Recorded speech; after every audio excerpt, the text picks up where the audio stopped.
Kikundi cha wanawake wachimbaji wadogo wa madini cha Tanzania Women Mining Association kinachofahamika kwa jina TAWOMA kilichopo Itumbi Matunda Sulaya Chunya kimesherehekea ununuzi wa joka rasha jipya la kisasa lenye thamani ya shilingi milioni 15 za Kitanzania. Hatua hiyo inakuja takribani miaka miwili baada ya kukabidhiwa mashine ya awali na shirika la madini la taifa STAMICO, ambapo sasa wameongeza mashine nyingine kutokana na kuongezeka kwa uzalishaji na oda, hasa baada ya kuanzisha mradi wa kokoto. TAWOMA mwaka 2023 ndio tulipewa geography na Mheshimiwa Rais Dodoma. Tulikuwa na shida sana. Tunakushukuru sana Mheshimiwa Injinia Mayala. Ulitupa mchango wako kwa kutimiza tuliokuwa tunadaiwa.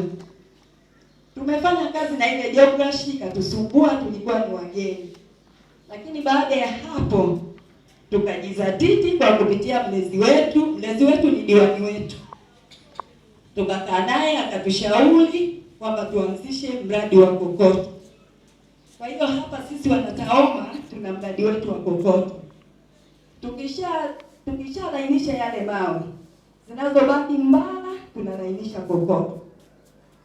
Tumelainisha kokoto na kwa uwezo wa Mwenyezi Mungu tukaweza kupata soko kwa hawa wenyeji wa Itumbi na wengine wa maeneo jirani. Wametusapoti, tunamshukuru Mwenyezi Mungu, tunawashukuru na wao. Kwa muda wa mwaka mmoja na miezi miwili tukawa tumeisha zalisha milioni 28. Ndani ya hiyo milioni 28 tukawa tumetumia gharama za uendeshaji, matengenezo na kulipa wafanyakazi. Tukawa tumebakia na milioni 10. Wiki 3 zilizokwisha tukapata wateja, tukapata milioni 4. Tukaona sasa ni wakati mwafaka wa kununua geography kubwa kwa sababu oda zetu zimekuwa kubwa. Katika alfa hiyo, afisa madini mkoa ameahidi kuwasaidia kupata leseni ya kiwanja cha uchimbaji ili kuongeza tija zaidi.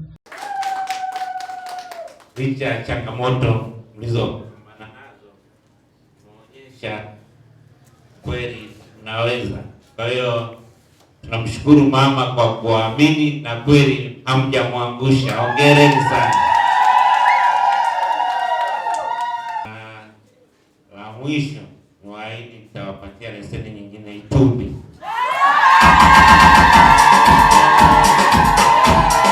Kikundi cha wanawake wachimbaji wa dhahabu cha Tanzania Women Mining Association kilichopo wilayani Chunya kimekuwa kikijiimarisha kiuchumi kupitia miradi ya uchimbaji na uchakataji madini, kikilenga kuongeza uzalishaji na kipato cha wanachama wake.